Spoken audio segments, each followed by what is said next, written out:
हिंदू धर्म के धार्मिक गुरुओं से कि गंगा जी में जाके अपने पाप धो और पापों से मुक्ति ले लो। तो जिसको परेशानी हो वो जिसकी पार्टी का एजेंडा नहाने धोने का है, जिस पार्टी का एजेंडा जो है धार्मिक एंगल का, उनको परेशानी होती है तो हो, मुझे इससे कोई फर्क नहीं पड़ता।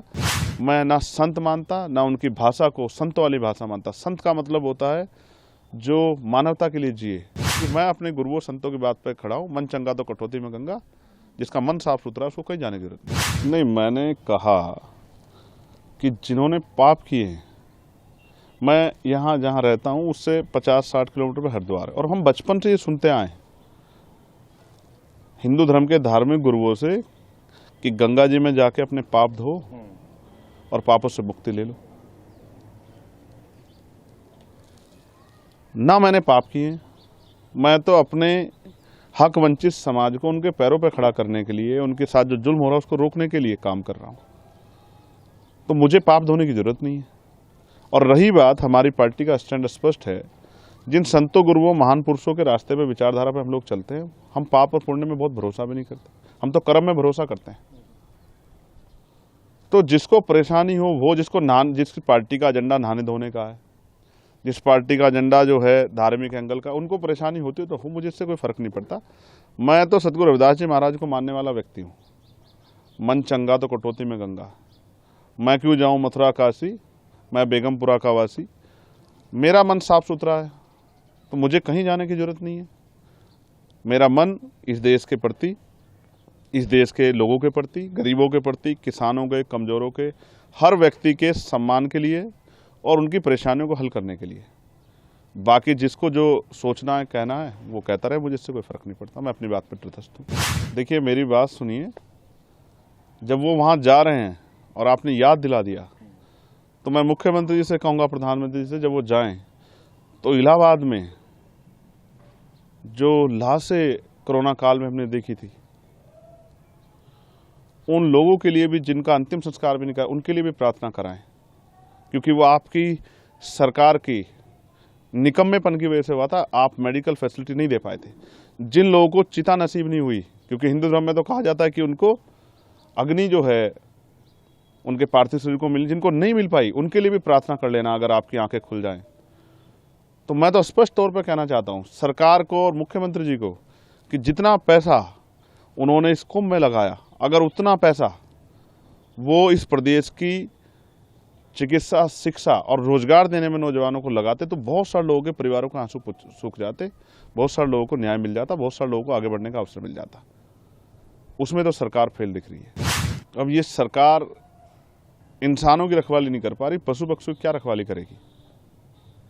मैं स्पष्ट तौर पर कहना चाहता हूं कि सरकार फेल है, और जो मंत्री और सरकार के लोग जा रहे हैं, मैं उनको बस याद दिलाऊंगा कि जब वो जाएं तो सनी आज जिनकी मुजफ्फरनगर में पीट पीट के हत्या कर दी, उनके लिए भी प्रार्थना कर लें। जब वो जाएं तो जिनकी 5 लोगों की, मुस्लिम समाज की, यहाँ मेरठ में हत्या कर दी, उनके लिए प्रार्थना कर लें। वो जो बच्चा जिसने पार्लियामेंट के सामने जाकर जितेंद्र ने खुद को आग के हवाले कर दिया न्याय न मिलने पे, बागपत के, उस बच्चे के लिए भी प्रार्थना कर लें। जब वो जाएं, अमन जिसकी पुलिस ने पीट पीट के हत्या कर दी लखनऊ में, उसके लिए भी प्रार्थना कर लें। रामचंद्र मौर्य जिसकी पीट पीट के अभी लखीमपुर खीरी में हत्या कर दी है, उसके लिए भी प्रार्थना कर लें। 69,000 शिक्षक भर्ती के बच्चों को उनका हक मिल जाए, उनकी फाइल खुल जाए, उसके लिए भी एक बार वो सोच लें। जो महिलाओं पर अन्याय अत्याचार हो रहा है, उसके बारे में भी सोच लें। किसानों के जो बुरे हाल है, किसान, हमारे नेता दल्लेवाल जी बैठे हैं जीवन मरण के बीच में, अपनी समस्याओं को लेकर किसानों को, उनके लिए भी सोच लें। इस पे तो ये निकम्मी सरकार कुछ सोच नहीं रही है। तो इनका एजेंडा जो है नहाने धोने का और धार्मिक एजेंडा, इन पे मैं कुछ कहना नहीं चाहता। इनको जो कहना है कहें, लेकिन जनता इनको आने वाले समय में सबक सिखाएगी। देखिए, आपने सवाल के बीच में ये भी कहा कि कई धार्मिक गुरुओं ने भी इस पर टिप्पणी की है, और मैं विज्ञानवादी व्यक्ति हूँ, मुझे हंसी आती है। मैंने देखा कि जब हम वर्ल्ड कप खेल रहे थे क्रिकेट का, तो यहाँ बहुत सारे हवन यज्ञ हुए और फिर भी हार के आए। मैंने ये देखा कि एक संत ने कहा कि हम ऐसा हवन यज्ञ करेंगे इस बार कि पाकिस्तान नक्शे से बाहर हो जाएगा। तो उनसे कहूँगा कि चाइना के लिए भी कर लेना। और अगर इस तरह से, पाकिस्तान में तो हिंदू भी रहते हैं जिनके लिए आप रोज चिंता करते हो, तो उनको भी, उनके जीवन को भी समाप्त करना चाहते हो नक्शे से हटा के। इन्हीं एक संत ने कहा कि मरे मुलायम काशी राम, प्रेम से बोलो जय श्री राम। आप ऐसे लोगों को मैं ना संत मानता, ना उनकी भाषा को संत वाली भाषा मानता। संत का मतलब होता है जो मानवता के लिए जिए, जो सुख सुविधा को छोड़ के जनता को किस तरह से उनके जीवन में समस्याएं खत्म उसके लिए जिए। यहाँ तो सुख सुविधाएं लोग ले रहे हैं और अपने आप को बहुत बड़ी बड़ी बातें करते हैं, लेकिन सच तो कुछ और है।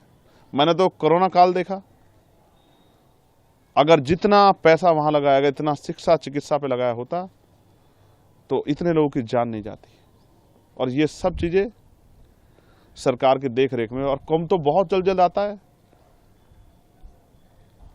फिर भी हमारे देश में कोरोना जैसी महामारी आ गई, इतने लोगों की जान चली गई, लॉकडाउन लग गया, मजदूरों की इतने लोगों की जान चली गई। तो मेरा काम है अपने संतों गुरुओं महापुरुषों की विचारधारा को लोगों तक पहुंचाना।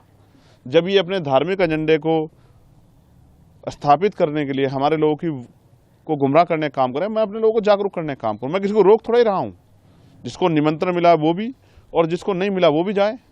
लेकिन मैं याद दिलाऊंगा कि ये संत ही थे जो जब राम मंदिर का शिलान्यास हुआ तो इन्होंने प्रधानमंत्री पे बहुत सारे सवाल खड़े किए थे, इस भाजपा पे सवाल खड़े किए थे, इनके जो है उस कार्यक्रम पे तिथि पे सवाल खड़े किए थे। इन्होंने तो किसी की नहीं सुनी। है तो खुद को आस्था का सबसे बड़ा स्वरूप बताते हैं। मैं तो वैज्ञानिक दृष्टिकोण की बात कर रहा हूँ। मान्यवर काशीराम साहब जो हमारे नेता हैं, मैं आखिरी तौर पर आपसे कह रहा हूँ, मैं उनको गुरु मानता हूँ, मैं उनका चेला। उन्होंने कहा, उन्होंने पंडाल लगाया, उन्होंने कहा जिनको इस जन्म में मुक्ति चाहिए, अपने दुखों का नाश करना है, वो हमारे साथ आ जाएं, और जिनको अगले जन्म की परवाह है वो कुंभ में चले जाएं। तो मैं तो इसलिए आपसे कहना चाहता हूं कि मान्यवर काशीराम साहब ने जो रास्ता दिखाया, अगर दलित, पिछड़े, आदिवासी, अल्पसंख्यक समाज के लोग, मुसलमान, जैन, सिख, बौद्ध, ईसाई, पारसी, उनके साथ जो हिंसा हो रही है, उनके साथ जो जुल्म हो रहा है, उनके अधिकारों पर जो हमला हो रहा है, अगर उनको अपनी समस्याओं से मुक्ति चाहिए, इस जीवन में अच्छा जीवन चाहिए आत्मसम्मान का, तो उनको आज़ाद समाज पार्टी के साथ, चंद्रशेखर के साथ आना चाहिए, तभी उनका भला हो सकता है। बाकी तो ये तो चलता रहेगा। सरकार जिस एजेंडे की सरकार है, जिस विचार सरकार, वो उस पर काम करेगी, और वो अपना काम कर रहे हैं, हम अपना काम कर रहे हैं। इससे किसी को परेशानी नहीं होनी चाहिए। और बाकी मैं सबकी आस्थाओं का सम्मान करता हूँ। मैं तो संविधानवादी व्यक्ति हूँ। मैंने किसी को कब कहा कि भाई आप जाओ ना जाओ। मैं तो ये कह रहा हूँ कि मैं अपने गुरुओं संतों की बात पर खड़ा हूँ। मन चंगा तो कटौती में गंगा, जिसका मन साफ सुथरा है उसको कहीं जाने की जरूरत नहीं। मैं फिर आपको दोहराऊंगा, मैं यहाँ रहता हूँ, मुझसे 60 किलोमीटर पे हरिद्वार है।